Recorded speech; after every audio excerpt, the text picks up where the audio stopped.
Operation AVNL में वो भी कंपनी का कर्मचारी है।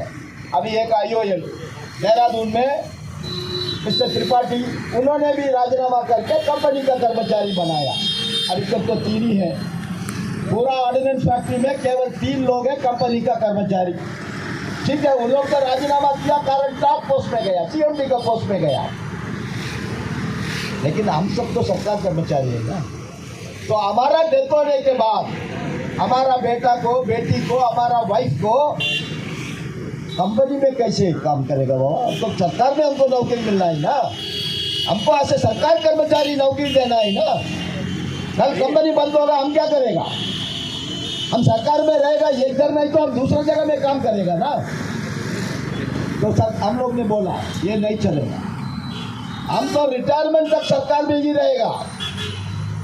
अभी सरकार क्या बोल रहा है? नहीं, अभी दिसंबर के बाद 2025 दिसंबर के बाद हम आपका डीम्ड डेपुटेशन एक्सटेंड नहीं करेगा। ठीक है, एक्सटेंड नहीं करेगा, फिर क्या करेगा? हम आपसे ऑप्शन मांगेगा, हम आपको 4 इंक्रीमेंट देगा, लालच।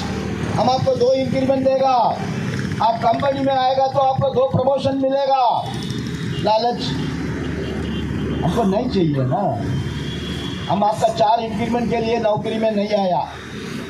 हम ऑलरेडी एक कंपनी में काम कर रहा था, हमने बोला डिफेंस सेक्रेटरी को, हम बीएचईएल में काम कर रहा था बाबा, हम ओएनजीसी में काम कर रहा था, हम स्टेट बैंक ऑफ इंडिया में काम कर रहा था, हम पुलिस डिपार्टमेंट में काम कर रहा था, स्टेट बैंक ऑफ इंडिया में काम कर रहा था। हम वो नौकरी छोड़ के डिफेंस में काम करने के लिए आया। हमने कोर्ट में यही बोला, एआईडीएफ का कोर्ट केस हाई कोर्ट में जज के सामने कम से कम 50 अपॉइंटमेंट ऑर्डर जज के सामने रखा। हमने बोला जज साहब हमारा वकील, हमने मतलब हमारा वकील बोला साहब ये अपॉइंटमेंट ऑर्डर है। ये अपॉइंटमेंट ऑर्डर का मतलब क्या है? इट इज ए कॉन्ट्रैक्ट, देश का राष्ट्रपति और हमारा बीच में कॉन्ट्रैक्ट है। उसमें आजाद कंडीशन है, आप 2 शादी नहीं करना है, 2 शादी करेगा तो आपको नौकरी जाएगा, ऐसा आजाद कंडीशन है। आप भी घर में जाके उठा के देखिए आपका अपॉइंटमेंट ऑर्डर। लेकिन उसमें किधर भी लिखा है हम आपको 5 साल का बाद, 20 साल का बाद, 30 साल का बाद, आपका रिटायरमेंट का 1 साल का पहले हम कंपनी का कर्मचारी बनेगा। आपने नहीं बोला ना। आप बोलता था हम आता ही नहीं था इधर। हम स्टेट बैंक ऑफ इंडिया में अच्छा काम में था, हम पुलिस डिपार्टमेंट में रहता तो अभी हम इंस्पेक्टर होता था, कांस्टेबल था, हम राजीनामा, हमको मालूम है सब, इसलिए हम बोल रहा है।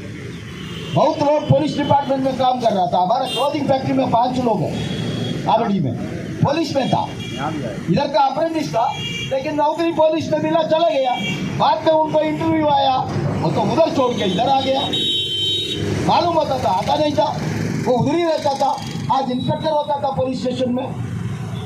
तो ये सब जज के सामने बोलने के बाद जज ने सरकार का वकील को सवाल पूछा। वो भी दिल्ली से आया, सॉलिसिटर जनरल एडिशनल, उनको पूछा बाबा ठीक है कॉर्पोरेशन तुम्हारा पॉलिसी है वो सब तो है, लेकिन इनका सर्विस में तुम कैसे बदल करेगा? तुम्हारे पास क्या अधिकार है? इनका अपॉइंटमेंट ऑर्डर में कोई कंडीशन है ऐसा? तो फिर आप उनको कंपनी का कर्मचारी कैसे बनेगा? फिर सरकार का पास कोई दूसरा रास्ता नहीं है। सरकार ने खुद एक एफिडेविट दाखिल किया। उस एफिडेविट में क्या लिखा है?